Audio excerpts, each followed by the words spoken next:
Valentim Gomes morre de vontade de jogar na Raposa, ele só não se transferiu para o Cruzeiro no início do ano por causa do Vélez. O Cruzeiro chegou a oferecer 11 milhões de dólares e na última hora o time argentino acabou recuando e descartando o acordo. Depois, Valentim Gomes foi negociado com outros 2 clubes, mas reprovado nos exames médicos nesses 2 times, o que só faz com que a suspeita em relação à condição física do atleta aumente. É bem verdade que ele tem jogado com a camisa do Vélez, são 12 partidas na atual temporada, ano passado com 43 jogos e 1 gol marcado. Repito, o Cruzeiro vai em busca de reforços importantes para o próximo ano, mas não dá para cravar que Valentim, para o próximo ano não, para a próxima janela, a partir da metade do ano, mas não dá para cravar ainda que Valentim Gomes está entre os alvos. Antes de gravar esse vídeo, conversei com uma fonte cruzeirense que afirmou que a prioridade está nos jogos e tentar a melhor classificação possível no Brasileiro até que a janela esteja reaberta.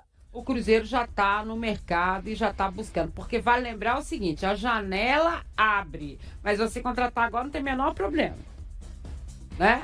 Você tem que ir lá fazer as continhas dos jogadores para ver se eles não, se forem brasileiros, né? Se eles não jogarem na Copa do Brasil, se você quiser utilizar na Copa do Brasil, se eles não completaram 6 jogos pelo brasileiro, eles estão às vésperas aí, por exemplo, de fazer o 7º jogo, são essas situações. E tem gente no mercado, assim como a gente já vinha trazendo aqui, né? Exatamente. E lá no Portal Tempo também. Exatamente, tem novidade sim, o Cruzeiro...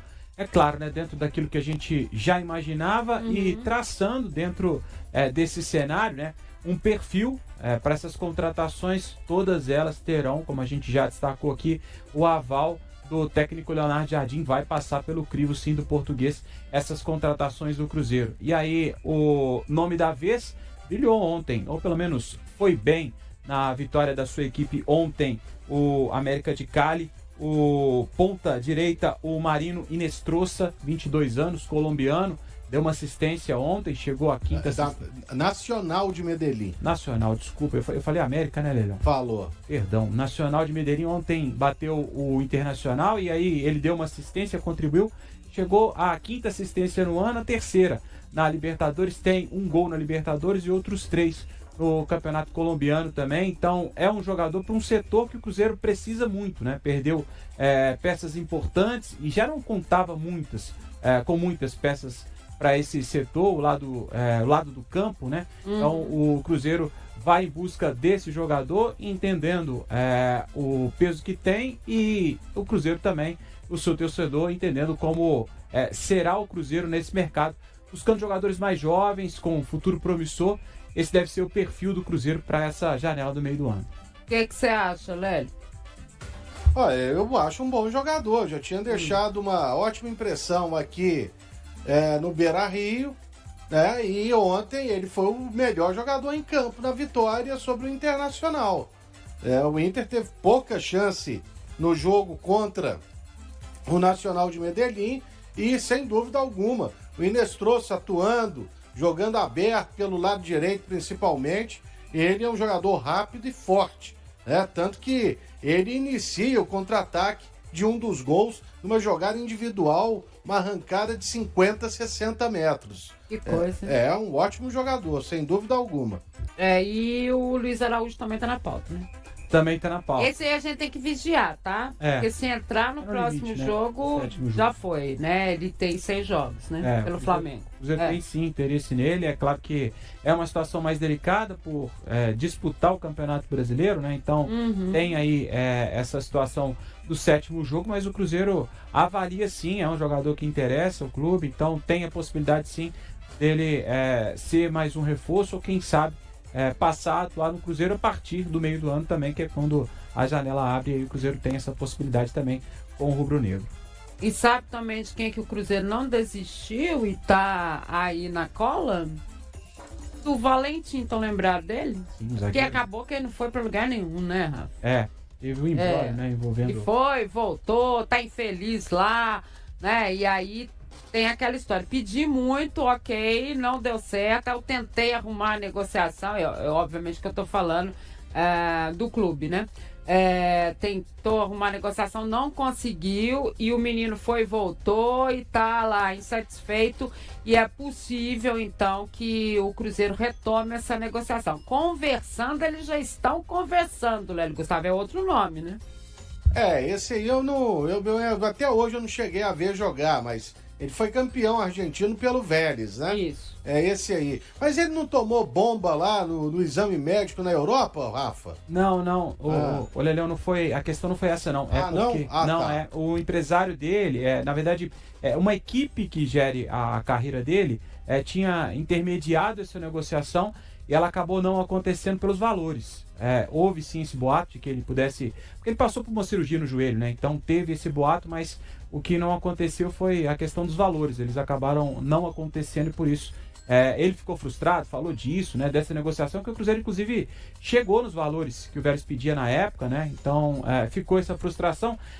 Você lembra naquela novela que chegava nos valores, depois pedia um pouco mais, chegava até que o Cruzeiro desistiu da negociação e acabou sendo negociado com o futebol italiano, e aí, na época, estava dentro do que o Cruzeiro tinha para oferecer.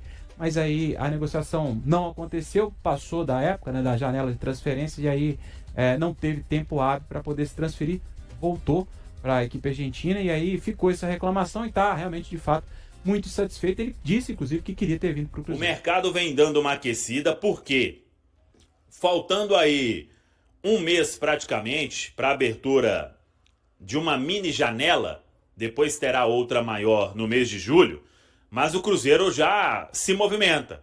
E o Leonardo Jardim é quem será o responsável por achar boas contratações no mercado. A partir disso, o departamento de futebol terá a missão de negociar com esses atletas. Outros jogadores também podem deixar a Toca da Raposa 2. Então será um movimento aí interessante para o Cruzeiro já nesta primeira janela, que abre para clubes, por causa dos clubes que vão disputar o Super Mundial, mas ela vale para todos os clubes das confederações. Então, como tem clube brasileiro disputando, vale para todos os outros clubes, e aí o Cruzeiro está no meio e com certeza vai buscar jogadores. O que a gente sabe ainda o Cruzeiro já tem uma lista de jogadores que estão sendo mapeados, monitorados, consultados, e a decisão ainda desse ou daquele não aconteceu até o momento na Toca, mas seguidas reuniões irão acontecer neste mês de maio, inclusive,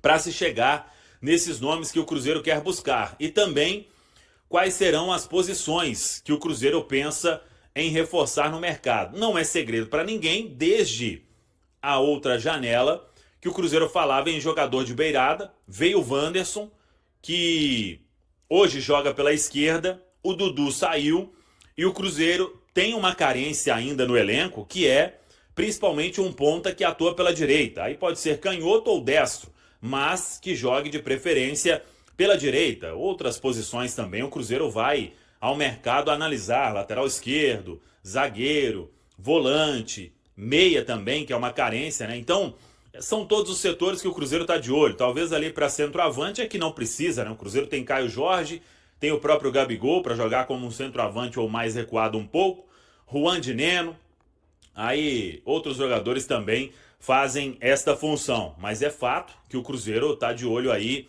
em reforçar o time bem para a sequência, e aí o grande trunfo os reforços agora virão dentro do estilo que gosta o técnico Leonardo Jardim. Isso é um ponto importante que o Cruzeiro trabalha. Aí todo mundo vai perguntar sobre nomes. O Rinestrosa, que é um atacante de beirada, lado direito do campo, do Atlético Nacional, esse nome até foi trazido aí pelo Everton Guimarães, da TV Band. Esse nome, ele interessa realmente ao Cruzeiro, mas ele está em uma lista com outros. Não tem proposta até o momento. E, buscando algumas informações com pessoas ligadas ao mercado no futebol colombiano, esse atleta, a partir do momento em que ele vai jogando bem, ele vai se valorizando, né? O preço vai aumentando. Tem possibilidade de Europa, mas que não seria tão forte assim para chegar coisa de Europa para o atleta ser negociado. A tendência é de que ele seja negociado mesmo com o futebol aqui sul-americano.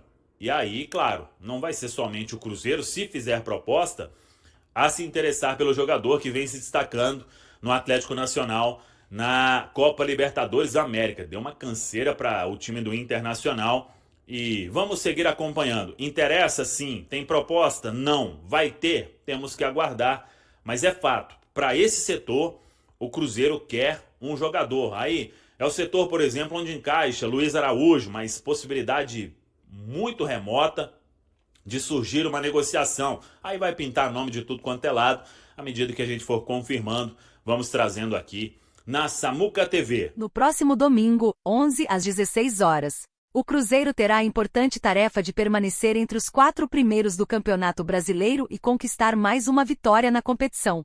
Para isso, a equipe precisa vencer o Sport, que ocupa a última posição do campeonato, no estádio Ilha do Retiro, um local onde o time celeste não costuma ter bons resultados. Apesar das dificuldades em Pernambuco, o histórico de confrontos entre Cruzeiro e Sport favorece os mineiros. No total, as duas equipes se enfrentaram 41 vezes, com o Cruzeiro saindo vitorioso em 21 delas e tendo outros 10 empates, enquanto o Sport venceu o time azul apenas 10 vezes. Portanto, a equipe cruzeirense possui mais do que o dobro de vitórias em relação ao adversário deste domingo. Analisando os últimos 10 encontros, o Cruzeiro também leva vantagem, conquistando 5 vitórias com 3 empates e apenas 2 derrotas para o Sport. No entanto, é importante lembrar que o último duelo entre eles foi uma derrota para a Raposa, onde o Sport venceu por 3-1 na segunda divisão do Campeonato Brasileiro de 2022, na mesma arena onde jogará neste domingo. Atualmente, as duas equipes estão em situações opostas na tabela do Brasileirão. O Cruzeiro, que vem de 2 vitórias seguidas, ocupa a 4ª posição com 13 pontos, enquanto o Sport, ainda sem nenhum triunfo, é o último colocado da Série A. O time rubro-negro contabiliza 2 empates e 5 derrotas, sendo a mais recente uma partida que resultou na demissão do técnico Pepa, que esteve no Cruzeiro em 2023. A partida de domingo marcará a estreia do novo treinador do Sport, o português Antônio Oliveira. E aí, galera, o que acharam? Deixe nos comentários. Não se esqueçam de deixar o like e de se inscreverem no canal e acionar o sininho para receber as notificações. Até mais, Nação Celeste! Vamos pra frente!